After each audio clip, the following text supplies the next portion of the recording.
আসসালামু আলাইকুম। আমি এখন বানাবো খুবই মজার এবং খুব কম খরচের একটা হালুয়া। যারা সুজির হালুয়া খাইতে পছন্দ করেন কিংবা সকালে নাস্তায় কোনো হালুয়া পছন্দ করেন, একবার এটা বানায় দেখেন। এর স্বাদ মুখে লেগে থাকার মতো এবং বুঝবেনও না এটা আটা দিয়ে তৈরি। সুজির অর্ধেক দামে আপনার ঝটপট বানায় ফেলতে পারবেন। অনেক টাকা সাশ্রয় হবে, যেরকম খেয়েও মজা পাবেন। খুব সহজ তৈরি করা। তো সেই জন্য আমি এখানে একটা কড়াইয়ের মধ্যে 1 কাপ আটা দিব। আটা দিয়ে আমি খুব কম আঁচে আটাটাকে ভেজে নিব। আটা যাতে বাদামি না হয় কিন্তু একটু ভাজা ভাজা হয়, একটু আটার একটা ফ্লেভার আসা পর্যন্ত, একটা খুব সুঘ্রাণ পাওয়া যাবে, ততক্ষণ পর্যন্ত 4-5 মিনিট ভাজলেই হয়ে যাবে আর কি। এই 4-5 মিনিট ভেজেই এটা থেকে একটা বেশ সুঘ্রাণ আসছে, তার একটু ভাজলেই কিন্তু এটা লাল হয়ে যাবে।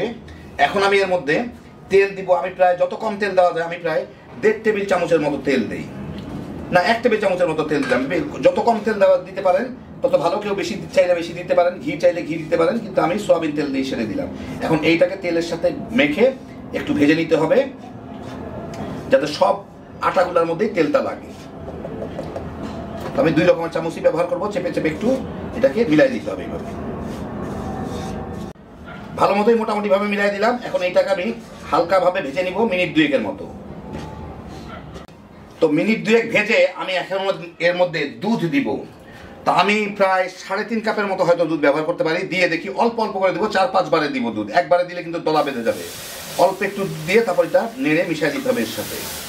এখন আমি দুধ দিয়ে মিশানোর জন্য চুলাটা একটু বন্ধ করে দিব। বন্ধ করে মিশাবো, কারণ তা না হলে এইটা দলা পেকে যাবে অথবা নিচে পুড়ে যাবে। আমি অল্প অল্প দুধ দিয়ে, এই যে যেরকম আমরা সিদ্ধ আটা রুটি করে এইভাবে মিলাইতে থাকি, দেখি কি অবস্থা হয়।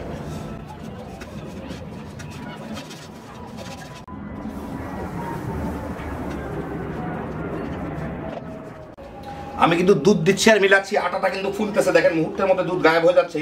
তারপর একটু চেপে চেপে ডলে ডলে দিতে হবে, যাতে সবগুলোর মধ্যেই আটাটা মানে দুধটা সমানভাবে মিশে।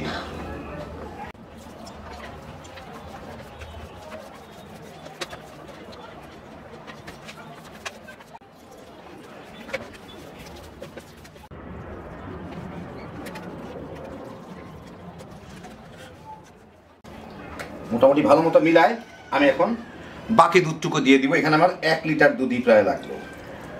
এইবার এটা নরম হয়ে গেছে, এখন বেশি দুধ দিলেও ক্ষতি নাই, এটা মিলে যাবে।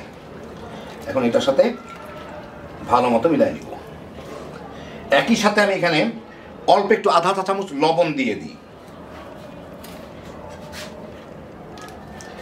আর একটু গোলাপ জল দিয়ে দিই, কারণ আমি কোনো ফ্লেভার ব্যবহার করি নাই। গোলাপ জল দিলে এটা আপনার একটা মিষ্টির দোকানের মতো, হোটেলের মতো ফ্লেভার আসবে আর কি। আধা চা চামচের মতো গোলাপ জল দিয়ে দিলাম। এখন এটাকে আমি মিলাই নিই সুন্দর করে। তো যেহেতু পাতলা হয়ে গেছে, এখন মিলে যাবে সুন্দরভাবে, অল্প একটু পরিশ্রমেই। মোটামুটি ভালো মতোই মিলে গেছে। এখন আমি চুলাটা জ্বালায় দিই, লো ফ্লেমে চুলাটা জ্বালায় দিলাম। এখন এটা ঘুরতে থাকি, এটা বলক আসতে থাকুক, আর বাকি যেটুকু মিলে যাক। ভালো মতো মিলে গেল, একটু গরম গরম হয়ে আসতেছে। এখন আমি এর মধ্যে কয়টা কিশমিশ দিয়ে দিব, কালো হলুদ সব মিলাই দিলাম আর কি।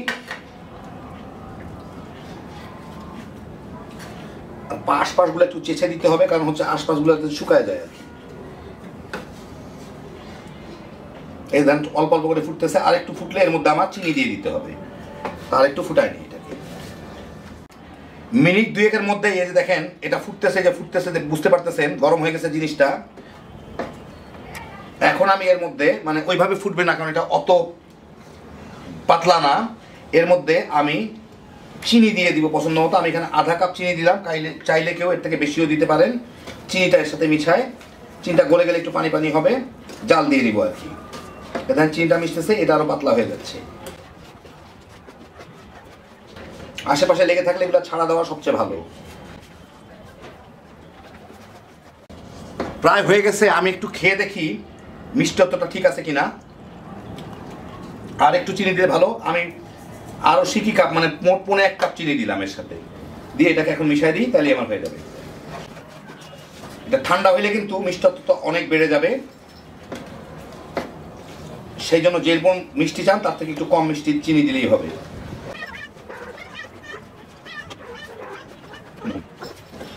তো ভালো মতো মিশাই দিলাম, হয়ে গেল।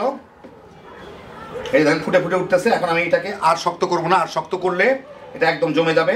যদি কেউ নরম রাখতে চান এরকম এর থেকে আরেকটু শক্ত হয়ে যাবে। এখন আমি নামায় পরিবেশন করে আপনাদের দেখাচ্ছি। তো এই দেখেন হয়ে গেল আমার দারুণ মজার আটার হালুয়া, সুজির হালুয়ার অর্ধেক দামে। সকালে নাস্তার জন্য রুটি পরোটার সাথে খাইতে অসাধারণ। একবার বানায় দেখেন, বুঝবেনই না যে এটা আটা দিয়ে তৈরি।